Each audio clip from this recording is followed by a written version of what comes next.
This is the UC Hunting Properties Podcast, your home for all things recreational land. Our goal, to help you stand on your investment. Hey guys, welcome back to the UC Hunting Properties Podcast.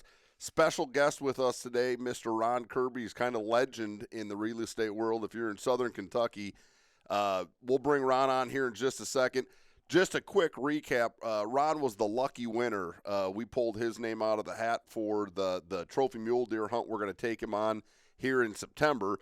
So we're going to dive into that. We'll give you a little background on Ron when he gets on here, talk about his business and where he's found success in the real estate and auction world down there in Kentucky, and looking forward to visiting with Ron today.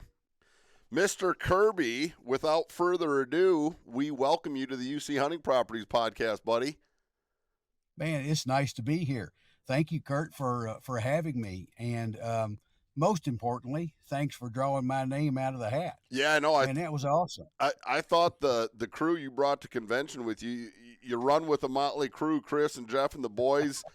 I thought they were going to like slash your tires over you getting to go on this hunt, Ron. It was, when you said that you couldn't be there, that you were going to be in Canada moose hunting, and I needed to take a week off in September to go on this hunt. Well, Chris is a business partner, Chris Gravel, and we've been partners in business for about 12 or 13 years. But he said, well, that first week of September, I'm going to have to take off because I'm going with Kurt to Canada, moose hunting. And it's actually Alaska. So, yeah, Chris, if you're watching this, I'll be in contact. I need somebody to pack meat out with me, buddy. He's a big, strong lad. He'd be a good one. He'd make a hell of a pack mule, but he would do a good job. And if he couldn't, Brad Young, who was there with us, he would be happy to go. Jesse Varner, I don't know if you know Jesse, but Jesse was probably one of the biggest men in the room. And he's probably 6'6", and that's saying something in that room because there's some big dudes. Absolutely. But we had, I was lucky to get out of there. And after Travis and I talked and I walked through the conference area where we had the banquet, there were several people saying, hey, Ron, if you can't go, I'm happy to go for you, So, gosh, I've got more friends than I ever knew that I did have. Yeah, it's kind of cool. I mean, you'll be on let me think about this. The first year we did that, Ron, Ben Jackson from Texas won the mule deer hunt. Same hunt you're going to be on. We had a blast. Other than that year, well, actually 2 years in a row, it was severe drought. And we joke about it, but it was like hunting in Afghanistan because, I mean, that's literally what it felt like. It was like desert almost. Right. Fingers crossed, last year Montana got record amounts of rain. It was really green when we were there. We seen a boatload of does packing multiple fawns. I mean, they're healthy. That herd has really started to rebound. We left some pretty good deer there. I think you're going to be in tall cotton when you get there.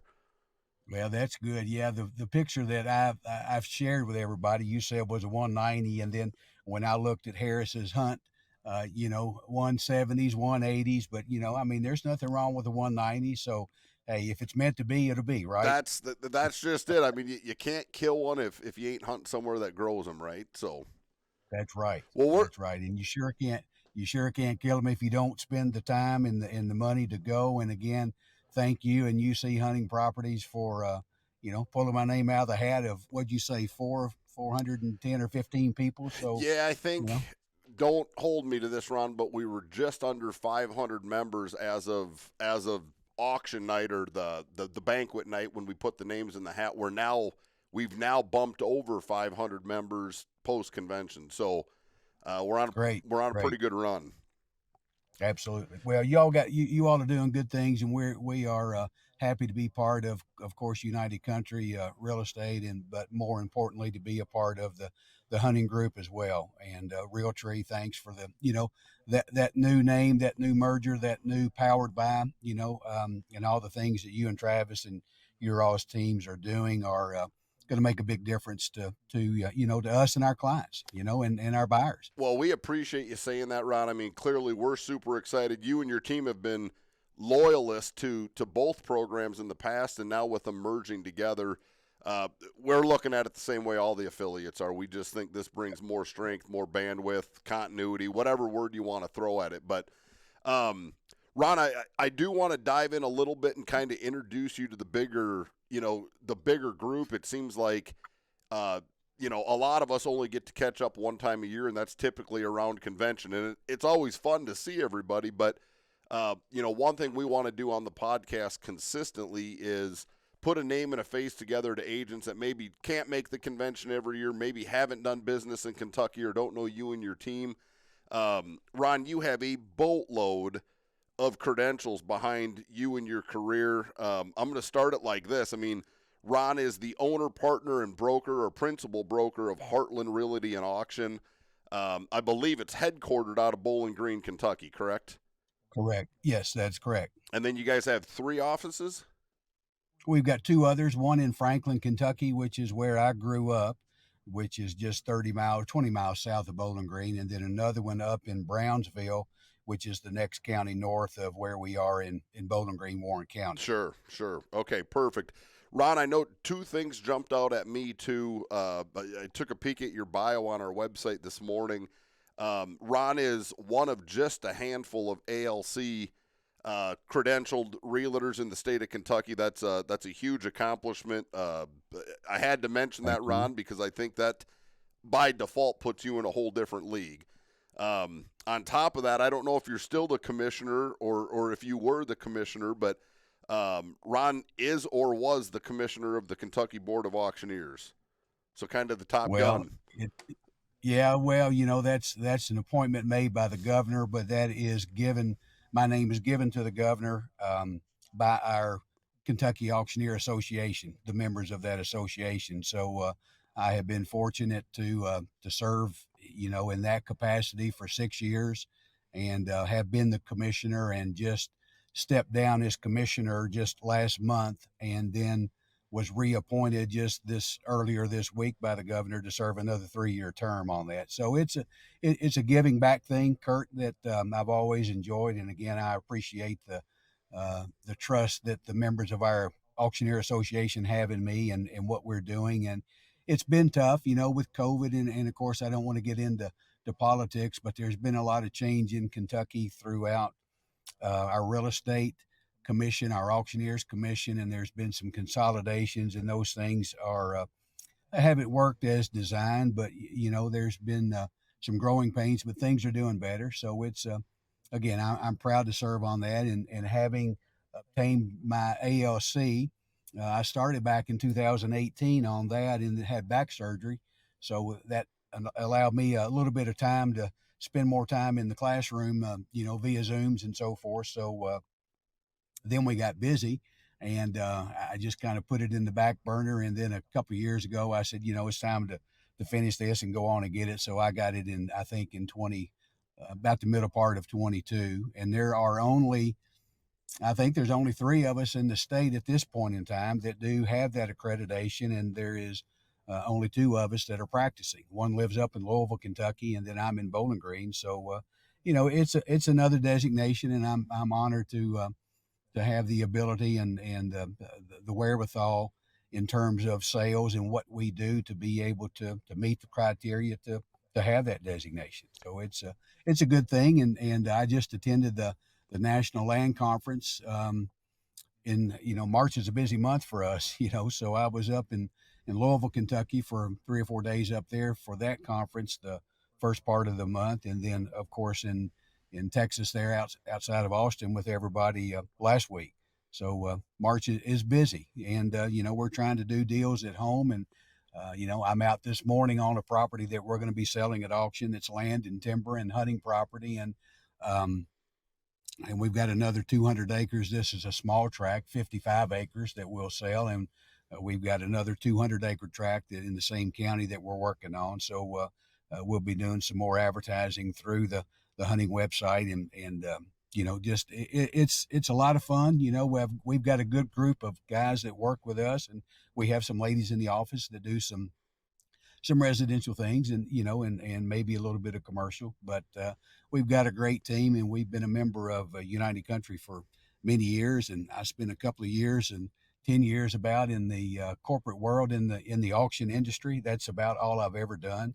I grew up. I'm a second generation real estate broker and auctioneer, Cool. and my dad and mom started the company, and I stayed with them and did a couple of tours in Texas, selling oil field equipment at auction, and then went back and was in the equipment auction and truck auction industry, operating out of Dallas and other facilities across the country, and doing on-site sales in the equipment auction days and the trucking auction days, back competing with Ritchie Brothers, and back some years before that with even some older companies that aren't around anymore. Sure. And after 10 years in the corporate world, it's time to come back home and get grounded again and start the family, and that's what we've done. So it's been a real good run, and have enjoyed it. And again, just kind of been in the auction industry and the real estate business all my life, and that's all I've ever done. And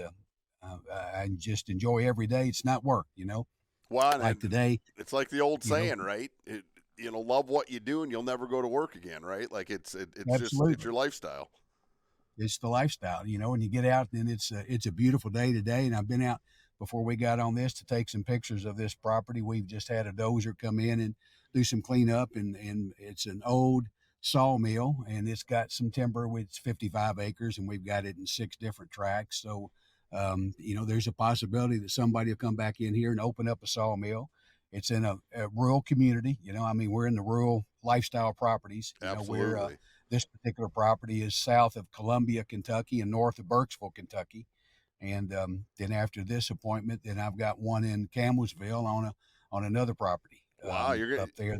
you So, you got a busy we don't day. stay home much. No, and yeah, you don't make money staying in bed. I know that, but I No, you sure don't. Ron, I'm glad you brought up number one that this one's got a little hunting appeal. You got another one coming on that's got some hunting appeal. I kind of want to preface where you guys do business is truly in the Mecca of whitetail hunting relative to Kentucky, and I know.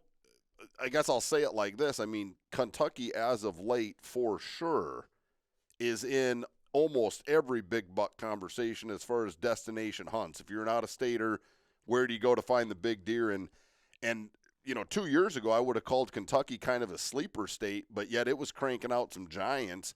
I looked at a heat map this morning, Ron, and literally all the way around Warren County, virtually every county that's touching it, that is some of the best whitetail property in all of Kentucky, and you're smack dab in the middle of it.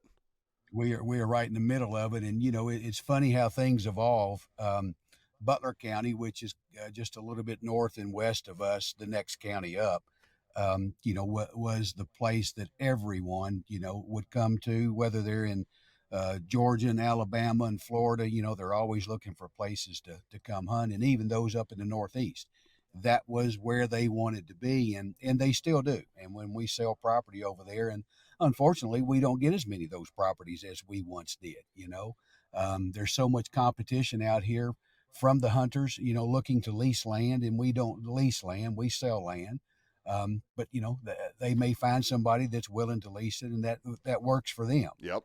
And we do find those farms that are for sale.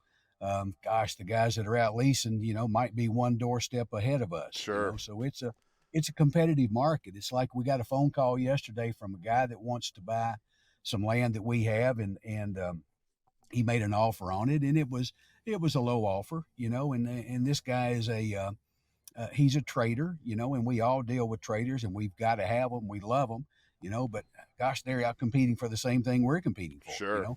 They're out wanting to buy it, and we're out wanting to list it because we've got buyers for it. So having said that, Butler County used to be the county. Edmonson County is good. Allen County is good, and you can go east and north, and you know, still in some rural areas, Kurt, and it's great hunting. We do things up in Grayson County, and there's great deer up there. We've Well, and got properties up there that we've sold. Ron, I think the big takeaway is, I mean, the rabbit's out of the hat or the cat's out of the bag or whatever. I mean, Kentucky is now officially on the map. And I would put it in the realm of a Kansas, of an Iowa, Wisconsin. I mean, There are a lot of people that are starting their hunting every year down in Kentucky. I think you guys still have a velvet season, Yeah. at least on the western side of the state. Yeah. And I'm probably going to hit you up at some point, Ron, because I got to think the Kirby dynasty's got some Okay. land I could slip down and put an arrow in a deer. But I wanted to preface that because I mean you bring up the competition aspect, and I'm with you 100% on that. But in the same breath, I guess I look at it, you know, it's kind of a double-edged sword because that same competition for these type of rec farms are the reason the value behind these recreational hunting farms continues to go up, and it almost seems, gosh, I don't want to jinx us, but I mean, it almost seems economy proof. Like the diehard hunters, this is a passion; it's in their DNA, and I think there's more people walking money into land investment, especially where there's some recreational value. Maybe instead of parking it in the market, you know, and our tagline, stand on your investment. That's exactly what we're talking about.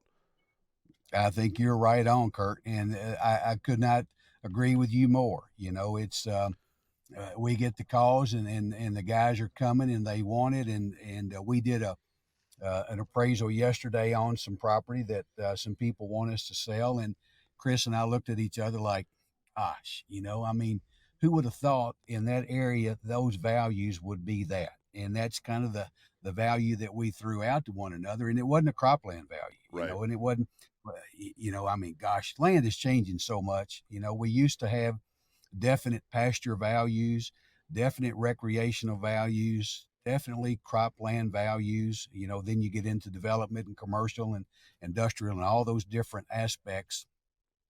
But today, it's just like you said, if it has the attributes of recreational hunting, somewhat rural, 15 miles, 30 miles from a big town, I mean, what is it worth? Well, I'll tell you, It's worth what somebody from Pennsylvania, Florida, or New York, or California are willing to pay. that is Crazy. 100% right, Ron, and we feel the same way here in Iowa. I mean, yes, we're blessed with some of the best deer hunting in the country, but we're also blessed with some of the best tillable dirt in the country, if not the best. And it's Absolutely. interesting because I've always felt like the tillable ground prices, cash rent. I mean, we can go down right down the list from an agricultural perspective. Everyone's always had the negative connotation that that market is what really is driving the land prices. And I can't argue that I think originally it was, right? A guy can back into an Yeah. equation and go, I can still be making money if I'm paying $15,000 an acre or 14 or whatever it's been. I mean, hell, there was Right. one there was one in northwest Iowa, Ron, about a month ago or 6 weeks ago, 117 acres of 99.7 CSR dirt. So I mean, literally, arguably some of the best dirt in existence. That auction brought $29,600 an acre across the board. And I mean, And those were probably farmers competing, it, right? it my understanding is it was two very large operators that both butted up to it, giving it hell going at it. And somebody was Right. going to get to take a fence down on one end or the other and keep farming through. So yeah, 300 bushel corn still has a lot of power, right? But so does Yeah, and we don't in Kentucky we don't get 300 bushel of corn. sure, 180 is good. 200 is fantastic. yep, It's and again same values that the 14, 15, 16 range, and then there were some sold in a county below us in Simpson County, and it had a little bit of an industrial um, edge on it, and it was near one of the parks, and the parks are growing, and but sure, you're looking at 150 acres selling for 26 grand an acre, this cropland, and in part of the one farm actually had cattle on it, sure, so it sure. wasn't even cropland, but Well, I mean, it's crazy prices. And back to what you said, yes, it used to be that land values went up because of commodity prices went up, but that's not true today. It's there's so many other influences that equate to the value of land or what land's potential is, and without having competition, what is it worth? well, You never know. and I've said it over and over and over. I mean, show me proof that there's a 200-inch deer living on a farm, still in existence, that's going to come to market, and I will show you a group of buyers that has a whole different goal in mind than whatever that CSR rating, where the location is. That a 200-inch deer makes people do some crazy things. That I know for a They have fact. they don't care what it costs. If they can get that, what's that worth to them and their group? That's right. Um, you can't put a price tag on that. Ron, let's talk about that a little. Going down that rabbit hole. I mean, you grew up. I mean, this is your backyard. Did you do a lot of hunting, fishing, outdoor stuff as a kid? Not really as a kid. That started in college with some buddies that grew up in the western part of the state, and that was their lifestyle. Of course, our parents or my grandparents had a farm, and one set did. The others lived in town, and but my dad and I never did hunt together. Never did fish together. Now, my granddad and I did, but Sure, dad was always working, and that was just not in his what he enjoyed doing. He enjoyed work. He enjoyed doing auctions and selling property. And back after my corporate days, a couple of the guys said, "Well, we don't see Ronnie much anymore." And he said, and he was telling my dad this. He said, "Tell him to give us a call sometime, and we'll go do something." And Dad said, "Yeah." He said he's free any Sunday afternoon that he wants to be. The rest of the right. time, we're working. So, Absolutely.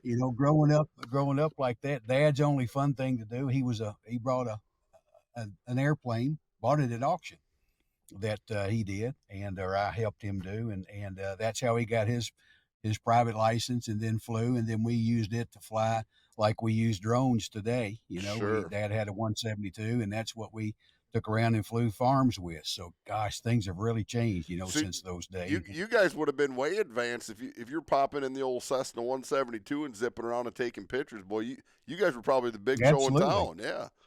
Absolutely, and other people were having to pay a pilot to go do that, and heck, I had Dad. He and I go up and fly, and That he was footing the bill.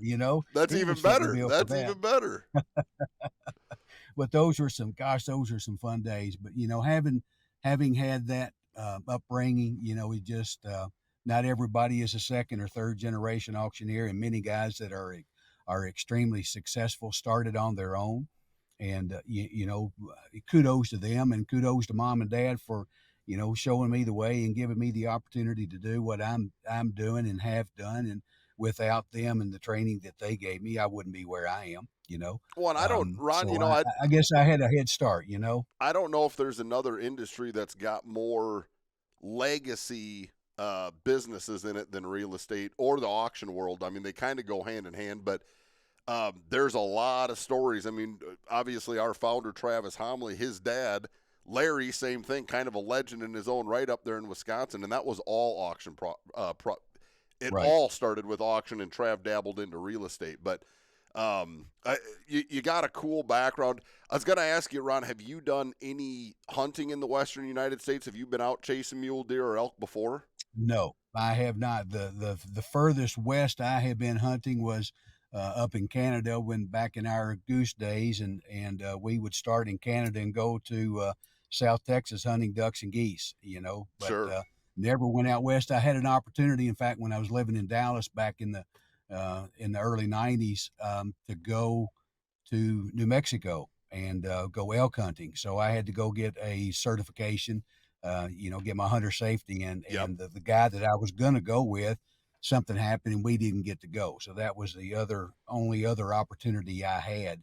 I just never had taken the initiative to do so. But gosh, I am so looking forward to Montana. That's one of my favorite places anyway. And I can't wait to go up there and spend a week and just outdoors. And it's like you asked earlier, did I hunt in my younger days? No.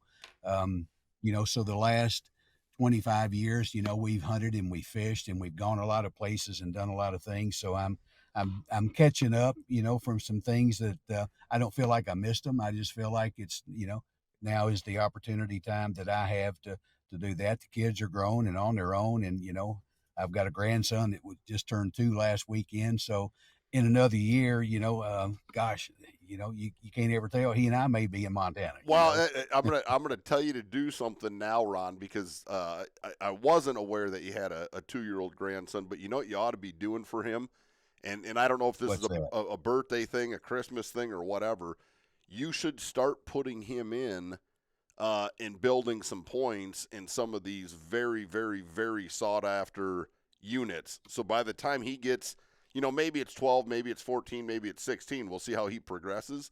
But how cool Right. would that be if you gave him that jump start, and then that's something you guys could do, to create those memories with Grandpa Ron or whatever. And he'd probably be oblivious to the fact that you're taking him to, the best mule deer unit in the country, the best elk unit in the country. But I've thought long and hard about that, and I was like, boy, if I had it all over to do again, I would have done that with both my daughters, and they both enjoy hunting. They're not tore up with it, but they enjoy it. But I kind of pinch myself, but you're in a pretty cool opportunity, or like the timing's right. You should give that some thought. We'll talk about that a little. Well, let's do that. Yeah, that sounds like a great idea because his dad he's from West Texas, and he's a hunter. He likes to hunt, so that's something I think the three of us will do. But I've told him, hey, when he gets about 3 years old, he and I are gone for a week, and we're looking for the camper, and I got the truck, so I Nice. mean we're just going to have a blast. We're going to have fun, Right and on. go places that I didn't go. And again, it's just an opportunity Well, that you're to spend Ron. time with We're him. we're looking super forward to having you out to Montana here in September. Just some highlight reel stuff. You're going to be hunting out of a teeny tiny little town named Ingomar, and it is barely a blurb on the radar. But the ranch you're on, and you will appreciate this. The ranch you're on, and I always say this wrong, so it's either 278 contiguous acres or 287,000 contiguous acres. So Nice, nice. unbelievably big private ranch. Lots of good critters. We got a pretty good tenure. We've been going there for a long time, and Harris Hunts has a world class outfit. I mean, very professional guides. These guys are arguably some of the best in the business. So you're in for a treat. Great. Well, I can't wait. Like I say, I'm looking forward to it, and we got the license thing done yesterday, and Yep. I mean, I'm raring to go. I'm raring to go. Get them boots broke in, Ron. That's one bit of advice I'm going to give you because you'll put some miles on. Okay. And I would start shooting your bow yesterday. Yes, sir. And Yep. this Yep. isn't this. I think back through all the mule deer I've shot, and I think I don't know. I've probably been lucky enough to take 8-10 of them through the years, and I'll bet my average shot distance out there's been somewhere in the mid 40s because I've shot them at 10 yards, but I've also shot them out to about 80 yards. And when I think back through every one of them, I'll bet about 40 yards would be average. But the advice I'd Okay. give you, Ron, is the further out your effective range is, and whether that number is going to end for you at 60 or 70, your opportunity rate goes up. And this will Okay. all make sense when you get there and see the terrain because it's fairly open. Think big sagey flats with broken ridges of pine and stuff. But boy, when they lay down, if you get to watch them lay down, Ryan, because you guys will be spotting and stalking them. You'll go out in the morning. You'll find groups of deer, and that time of year, a lot of times, all the bucks are still in big bachelor groups. And there Okay. may be 3, there may be 13, you don't know. But you'll watch them, and the goal is you literally put them to bed. You watch them go lay down, and then the game begins. And Okay. then it's get close without them seeing you and be able to pop up over a rise or put that rock between you, what have you.